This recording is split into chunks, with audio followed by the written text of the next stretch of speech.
अस्सलाम वालेकुम everyone, I hope you are fine. और ये PSY 515 GDP का सॉल्यूशन है और क्वेश्चन है GDP का। और इसमें हम देखते हैं कि जो क्वेश्चन है बहुत इजी क्वेश्चन है। मतलब एक कंसेप्ट जो है वो क्लियर चेक करने के लिए आपका कि कितना आपका जो है वो कंसेप्चुअल अपनी कितनी क्लियरेंस है, यानी कितना डेप्थ ऑफ नॉलेज आपने एक्वायर किया है, या फिर आपकी कमांड कितनी है ओवर द पर्टिकुलर सब्जेक्ट या ओवर द पर्टिकुलर टॉपिक। तो ये टॉपिक तो बहुत बार रिपीट हुआ है दूसरे सब्जेक्ट्स में भी, जैसे कि साइकोलॉजी के ऑलमोस्ट सारी बुक्स जो हैं उसमें कॉन्सेप्ट्स जो हैं आपके लिंक्ड करते हैं, सारे इंटरलिंक्ड हैं आपस में।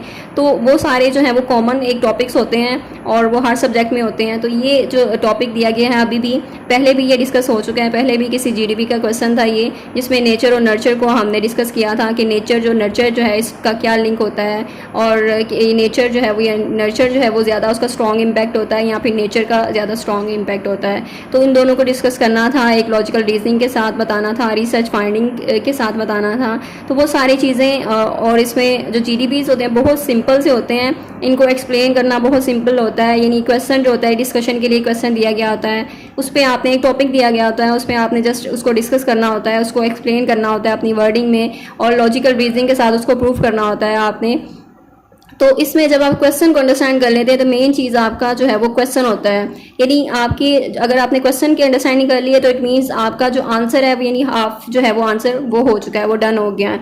यानी 50% आपका जो आंसर है वो हो जाता है। जैसे आप कहते हैं कि एक सवाल में जो है वो आधा उसका जो जवाब है वो उस पर सवाल में ही छुपा होता है। तो इट डजंट मीन कि हम उसकी वर्डिंग में जाके उसको फाइंड करें, बट ये एक आइडिया होता है, यानी एक एब्स्ट्रैक्ट आइडिया है। यानी हम उसके जब हम उसके कॉन्सेप्ट को समझने की कोशिश करते हैं, जब हम उसके आइडिया को समझने की कोशिश करते हैं कि इसमें क्या चीज़ जो है वो हमसे पूछी गई है या क्या इसकी रिक्वायरमेंट है, तो दैट्स मीन कि वो जो है क्वेश्चन हम उसको जब अंडरस्टैंड कर लेते हैं अच्छे तरीके से, तो उसका जो है उसमें हमें आंसर जो है हमारा 50% उसी में ही हो जाता है।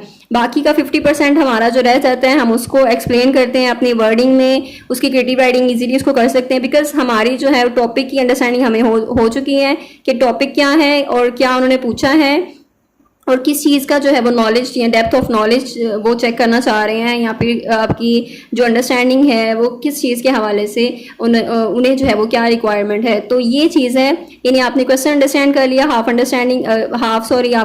आंसर जो है वो डन हो गया उस पर। बाकी का जो रिमेनिंग वन है वो आपकी एक्सप्लेनेशन में हो जाता है। यानी आपने आइडिया को पता चल गया, वो 50% आपका काम हो गया। बाकी का जो एक्सप्लेनेशन का काम है आप वो करते हैं, यानी उसको एक्सप्लेन करना है अपने वर्ड्स में, तो फिर आपका पूरा क्वेश्चन 100% हो जाता है। और जब आपका 100% क्वेश्चन होगा तो इट मीन्स आपके चांसेस जो हैं वो भी 100% ही होंगे मार्क्स के, और आपको फुल मार्क्स उसमें मिलेंगे। और अल्हम्दुलिल्लाह आपके अभी तक जो भी जिन स्टूडेंट्स को गाइड किया, अगर उन्होंने अच्छे तरीके से उन इंस्ट्रक्शंस को फॉलो किया है तो उनके मार्क्स जो हैं वो फुल ही आते हैं, और अगर उन्होंने वही प्रॉपर जो है वो इंस्ट्रक्शंस को फॉलो किया है।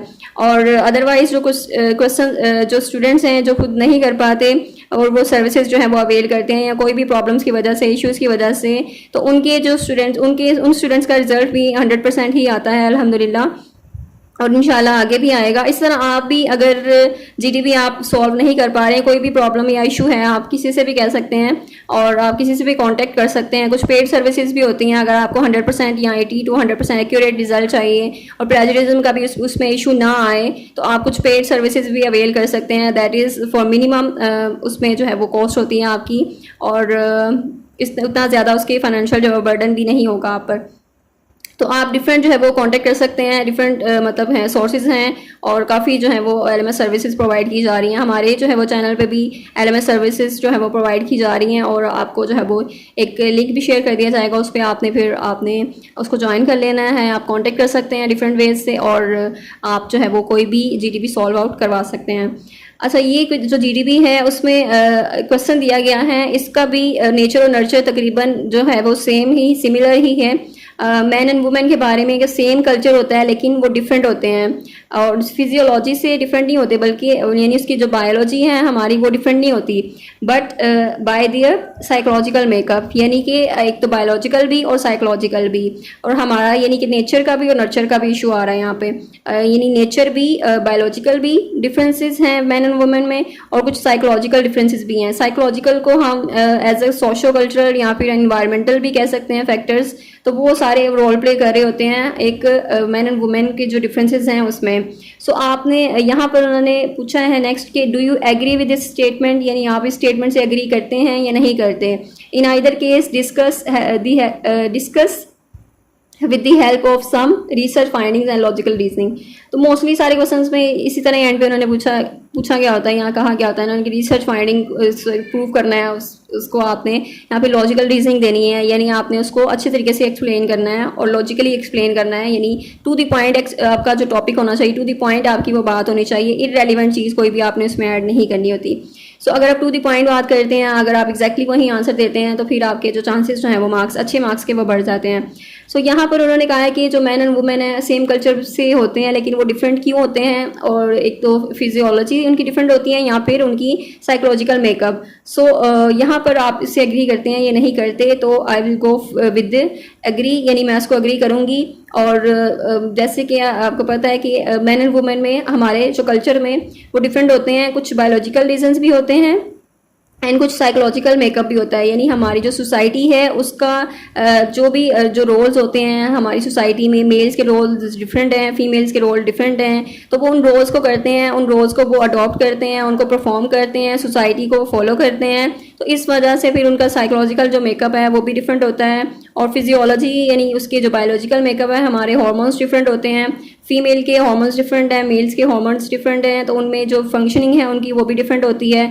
सो ये इसी वजह से जो है वो थोड़े डिफरेंसेस पाए जाते हैं, बट डिफरेंसेस इतने नहीं होते जितने हमारी सिमिलैरिटीज़ हैं। एज अ ह्यूमन जो है कॉमन हमारी काफ़ी चीज़ें हैं, सिमिलैरिटीज़ हैं काफ़ी, और जो डिफरेंसेस हैं वो बहुत कम है। लेकिन हमारी सोसाइटी में या हमारे कल्चर में डिफरेंसेस को बहुत ज़्यादा हाईलाइट किया जाता है, जो एक हमें जो स्टीरियोटाइप की तरफ लेके जाता है, या फिर हमें बायस्ड जो है वो बिलीफ की तरफ लेके जाते हैं। तो ये सारी चीज़ को मतलब उसको फिर डिस्क्रिमिनेट करना चाहिए। और इसका सोल्यूशन तो फिलहाल तो इन्होंने यही पूछा है कि नेचर और नर्चर दोनों चीज़ें एक ही कल्चर में जो मैन एंड वुमेन हैं वो दोनों डिफरेंट क्यों होते हैं, ठीक है, यानी उनकी फिजियोलॉजी डिफरेंट है और वो साइकोलॉजिकल मेकअप भी उनका डिफरेंट होता है। सो इसको आप एग्री करते हैं, यस हम एग्री करेंगे। दो ही इसमें फैक्टर्स हो सकते हैं, इसके बायोलॉजिकल डिफरेंसेस हैं और कुछ साइकोलॉजिकल डिफरेंसेस हैं, या कल्चरल जिसे हम फैक्टर्स कह सकते हैं, या इन्वायरमेंटल कह सकते हैं, या फिर आप सोशो कल्चरल कह सकते हैं। तो डिफरेंट वेज हैं इस तरह जिसमें आप उसको एक्सप्लेन कर सकते हैं। बेसिकली क्वेश्चन जो है वो एक ही है, उसकी अंडरस्टैंडिंग हो चुकी है। अब बाकी का जो आधा काम है उसको आपने एक्सप्लेन करना है और आप किसी भी तरीके से कर सकते हैं। अच्छा, स्टेटमेंट है इसमें आपने सोल्यूशन इसका कि स्टेटमेंट में जो बताया गया है कि वो वुमेन एंड मैन जो है वो सेम कल्चर के होते हैं लेकिन डिफरेंट होते हैं।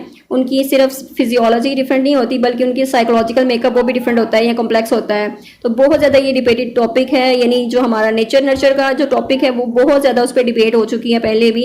और जो फाइनल जो कंक्लूड हम उसको करते हैं तो वो यही है कि दोनों ही रोल प्ले कर रहे होते हैं। जो नेचर वर्सेस नर्चर जो है वो डिबेट उसकी अलॉन्ग विद दी बायोलॉजिकल या सोशो कल्चरल फैक्टर्स, ये दोनों ही कंट्रीब्यूट कर रहे होते हैं हमारे डिफरेंसेस में जो कि हमने ऑब्जर्व किए हैं बिटवीन दी जेंडर्स। तो अब ओवरव्यू उन्होंने दिया, डिफरेंट पर्सपेक्टिव्स हैं, सपोर्टिंग एविडेंस है जिसमें बायोलॉजिकल डिफरेंसेस हैं। अब बायोलॉजिकल फैक्टर्स हैं जैसे कि हार्मोन्स वो बहुत इंपॉर्टेंट रोल प्ले कर रहे होते हैं, ब्रेन का स्ट्रक्चर और ये दोनों चीज़ें जो हैं वो एक बायोलॉजिकल जो है वो मेकअप को डिस्क्राइब कर रही होती हैं।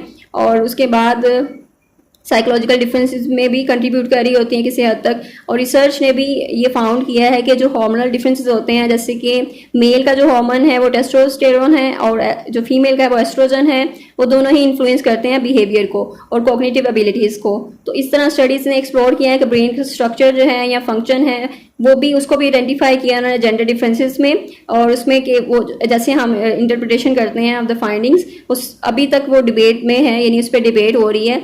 लेकिन ये दोनों चीज़ें जो है वो मैटर करती हैं, यानी आप बायोलॉजिकल डिफरेंसेस में देखें ब्रेन का स्ट्रक्चर या ब्रेन के फंक्शंस और उसके बाद जो हार्मोन्स हैं वो भी इफेक्ट कर रहे होते हैं हमारे बिहेवियर को। फिर सोशो कल्चरल इन्फ्लुएंसेस हैं। अब सोशो कल्चर में आपके सोशो कल्चरल जो फैक्टर्स आ जाते हैं जिसमें आपकी सोशलाइजेशन है, कल्चरल नॉर्म्स हैं, जेंडर रोल्स हैं, वो सारे ही आपके बहुत इंपॉर्टेंट रोल प्ले कर रहे होते हैं आपकी पर्सनैलिटी को फॉर्म करने में, या आपके साइकोलॉजिकल डिफरेंसेस हैं मैन एंड वुमेन में उसको जो है वो शेप करने में बहुत इंपॉर्टेंट रोल प्ले कर रहे होते हैं। अब यहाँ पर जो सोसाइटल एक्सपेक्टेशंस होती हैं, यानी सोसाइटी की जो एक्सपेक्टेशंस आपके साथ होती हैं, अपब्रिंगिंग होती है, जो आपकी एक सोशल एक्सपीरियंसेस जो होते हैं आपके, वो सारे ही आपके एक बिहेवियर को एक पर्टिकुलर बिहेवियर को बना रहे होते हैं, आपके प्रेफरेंसेस को बना रहे होते हैं, यानी आप प्रेफर जो आपकी जो जेंडर होती है आप उस हिसाब से ही चीज़ों को प्रेफर करते हैं, आप गेम्स को भी प्रेफर करते हैं उसी हिसाब से।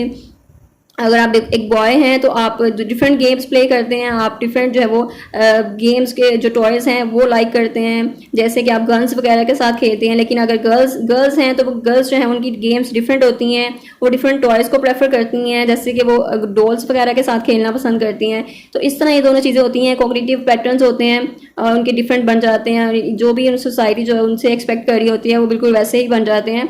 और कल्चरल नॉर्म्स जो है वो इस तरह उनकी जो एक बनाती है, यानी उनकी पर्सनैलिटी को फॉर्म करती है। कम्युनिकेशन स्टाइल उनका डिफरेंट होता है, करियर चॉइसेस डिफरेंट होती हैं, पेरेंटिंग रोल्स जो हैं वो भी बहुत हद तक कंट्रीब्यूट कर रहे होते हैं साइकोलॉजिकल डिफरेंसेस में दोनों जेंडर्स के दरमियान। सो रिसर्च फाइंडिंग्स ने प्रूव किया है कि जो मिक्स्ड एविडेंस है, यानी कि दोनों ही इंपॉर्टेंट हैं और दोनों ही रोल प्ले कर रहे होते हैं, ओवरलैप करते हैं दोनों एक दूसरे के साथ, यानी साइकोलॉजिकल फैक्टर्स भी और जो बायोलॉजिकल फैक्टर्स हैं वो दोनों ही रोल प्ले कर रहे होते हैं। कुछ स्टडीज़ ने आइडेंटिफाई किया है कि जेंडर डिफरेंस जो हैं वो एक सर्टेन डोमेन में होते हैं, जैसे कि वर्बल है, स्पेशल एबिलिटीज़ है, और कुछ ने फाउंड किया है कि सिमिलैरिटीज़ होती हैं, सिमिलैरिटीज़ ज़्यादा होती हैं देन डिफरेंसेस। यानी हमारी जो जेंडर डिफरेंसेस, आपने जेंडर इश्यूज़ का भी एक सब्जेक्ट है इसमें साइकोलॉजी में, अगर वो भी पढ़ा है आपने तो उसमें भी ये बताया जाता है कि सिमिलैरिटीज़ जो हैं वो हमारी ज़्यादा हैं रादर दैन दी डिफरेंसेस, लेकिन हमारा फोकस ज़्यादा डिफरेंसेस पे होता है और हम जो सिमिलैरिटीज़ हैं उनको इग्नोर कर देते हैं, जिसकी वजह से फिर एक बायस की सिचुएशन जो है वो क्रिएट होती है और वो हम स्टीरियोटाइप की यानी कि स्टीरियोटिपिकल थिंकिंग की तरफ चले जाते हैं। तो वो सारी चीज़ें हैं। डिग्री ऑफ डिफरेंस देखा जाए तो वो भी वेरी करता है अक्रॉस द कल्चर्स के, कितना ज़्यादा डिफरेंस का जो है वो डिग्री है, कितना वो वेरी करता है, डिफरेंट कल्चर्स में डिफरेंट होता है उसका। अब सोशो कल्चरल फैक्टर्स हैं वो भी इन्फ्लुएंस कर रहे होते हैं और जो साइकोलॉजिकल जो मेकअप है उसको। उसमें लॉजिकल रीजनिंग है। नेक्स्ट है suggest that while biological factors can contribute to some psychological differences. अब कुछ बायोलॉजिकल फैक्टर्स हैं वो भी कंट्रीब्यूट कर रहे होते हैं, उसको भी कंसीडर करते हैं हम, लेकिन ये दोनों इंटरप्ले हैं आपस में, बायोलॉजिकल और जो सोशोलॉजिकल, यानी कि बायोलॉजी और सोशो कल्चरल जो इन्फ्लुएंसेस हैं दोनों ही मैटर करते हैं, दोनों ही हमारे बिहेवियर को फॉर्म कर रहे होते हैं और हमारा जो पर्सनैलिटी है उसको शेप कर रहे होते हैं। देन है it is essential to avoid generalisation and acknowledge the significant individual variation. अब हमें जो है वो इंडिविजुअल वेरिएशन को उसको इंपॉर्टेंस देनी चाहिए, उसको एक्नॉलेज करना चाहिए, एक जनरलाइजेशन का कॉन्सेप्ट जो है वो बनाना चाहिए रादर कि हम उसको बहुत ज़्यादा एक पर्टिकुलर बना दें, स्पेसिफिक कर दें या हम डिफरेंसेस पे फोकस करते जाएं बस। सो ये चीज़ें हैं रिकग्नाइजिंग दैट, अब इसको रिकग्नाइज करने की भी ज़रूरत है। जो साइकोलॉजिकल डिफरेंस होते हैं वो एग्जिस्ट करते हैं एंड वन जेंडर, अब जो भी ये डिफरेंसेस हैं वो ये चीज़ नहीं बताते कि वन जेंडर जो है वो सुपेरियर है या फिर दूसरी जेंडर जो इन्फेरियर है, तो ऐसा बिल्कुल भी नहीं होता। अगर एक जेंडर जो है वो किसी एक पर्टिकुलर जो है वो चीज़ में अच्छी है तो वो दूसरी जेंडर जो है वो दूसरी चीज़ में अच्छी है। तो इस तरह है, दोनों ही बैलेंस कर रहे होते हैं, दोनों इक्वल होते हैं, लेकिन हम हाईलाइट करते हैं डाइवर्सिटी को एंड कम्प्लेक्सिटी को ऑफ ह्यूमन एक्सपीरियंसेस को। अच्छा, यहाँ पर यानी हमने डिफरेंसेस को हाईलाइट बहुत ज़्यादा कर दिया है। डिफरेंसेस को आपने इतना हाईलाइट नहीं करना, बल्कि आपने जो हमारी सिमिलरिटीज़ हैं उसको हाईलाइट करें, हम अपनी जो सिमिलरिटीज़ हैं उस पर फोकस करें। इस तरह हम जेंडर बायस जो हैं उस सिचुएशन को किसी हद तक कंट्रोल कर सकते हैं। देन हमारी जो समरी है उसको कंक्लूड करते हैं हम कि मैन वुमेन जो है वो सेम कल्चर में बट डिफरेंट होते हैं, इनकी फिजियोलॉजी भी डिफरेंट है, साइकोलॉजी भी डिफरेंट है, वो उस पर डिफरेंट पर्सपेक्टिव्स होते हैं, ठीक है। एंड बायोलॉजिकल और सोशोलॉजिकल दोनों फैक्टर्स आपको बता दें कि दोनों कंट्रीब्यूट करते हैं डिफरेंसेस में, और जो नेचर है उनकी जो डिफरेंसेस की वो वेरी करती है अक्रॉस इंडिविजुअल, यानी इंडिविजुअल भी डिफरेंसेस हो सकते हैं या फिर कल्चर में डिफरेंसेस हो सकते हैं। इस तरह डिफरेंट जो है वो आपका सेटिंग्स में, डिफरेंट कल्चर्स में डिफरेंट रोल्स होते हैं, इस वजह से डिफरेंट जो है वो जो लोग होते हैं वो उनका जो भी एक माइंडसेट होता है वो डिफरेंट होता है। सो ये सारी चीज़ें हैं और इसमें जो दोनों चीज़ों को एक्सप्लेन कर दिया गया है कि जो बायोलॉजिकल हैं या फिर वो दोनों ही आपके रोल प्ले कर रहे होते हैं। आपको जो भी यानी आपकी जो पर्सनालिटी है उसको शेप करने में दोनों चीज़ें इंपॉर्टेंट हैं, आपके बायोलॉजिकल फैक्टर्स, आपके सोशो कल्चरल फैक्टर्स। तो वो कल्चर जो है वो वेरी करता है कि कल्चर जो है वो डिफरेंट कल्चर्स होते हैं, डिफरेंट कल्चर्स में भी डिफरेंट जो है वो उनके नॉर्म्स होते हैं, जिसकी वजह से डिफरेंट पर्सनैलिटीज़ होती हैं लोगों की। तो वो अलग टॉपिक है, जस्ट आपने इसको एक्सप्लेन करना है। जो भी आपसे ये पूछा गया है कि जो डिफरेंसेस होते हैं वो किस बेस पे होते हैं, और जो नेचर नर्चर दोनों ही रोल प्ले कर रहे होते हैं उनको डिस्कस करना है आपने, और उसके बाद उसको कंक्लूड कर देना है कि जिसकी वजह से जो इन दोनों की वजह से इन दोनों ही रोल प्ले कर रहे होते हैं, कंट्रीब्यूट कर रहे होते हैं। So I hope I made it clear. और इस तरह इसको आपने जस्ट कॉपी नहीं करना बल्कि आपने इसको अपनी वर्डिंग में करना है, पैराफ्रेज कर लें इसको, या फिर आप इसको क्रिएटिव राइटिंग करें, यानी आपने टॉपिक जो है वो अंडरस्टैंडिंग कर ली है, अब आपने उसको खुद से भी आप उसको वर्डिंग में अपनी कन्वर्ट कर सकते हैं। और इसके अलावा कुछ जीडीबीज के सॉल्यूशंस और भी हैं, अभी काफ़ी सॉल्यूशंस हैं, तो आपने जो भी कमेंट्स आए हैं सारे ही वो नोट डाउन हो चुके हैं। तो काइंडली जब आपने एक बार कमेंट कर दिया तो थोड़ा सा वेट कर लिया करें, थोड़ा पेशेंस रखा करें, यानी आपकी जो भी रिक्वेस्ट होती है वो नोट डाउन कर ली जाती है, उस पर वर्किंग स्टार्ट हो जाती है और आपके सॉल्यूशन जो हैं वो फाइंड आउट हो रहे होते हैं। बट एट द टाइम कि हमारे सारे ही सॉल्यूशन जो हैं वो एकदम से अपलोड कर दिए जाएं, दैट्स नॉट पॉसिबल। और जैसे कि ड्यूरेशन जो है वो कल की ड्यूरेशन 2 डेज़ की ड्यूरेशन है अभी जीडीबीज़ की, और कल तक का टाइम है आपके पास।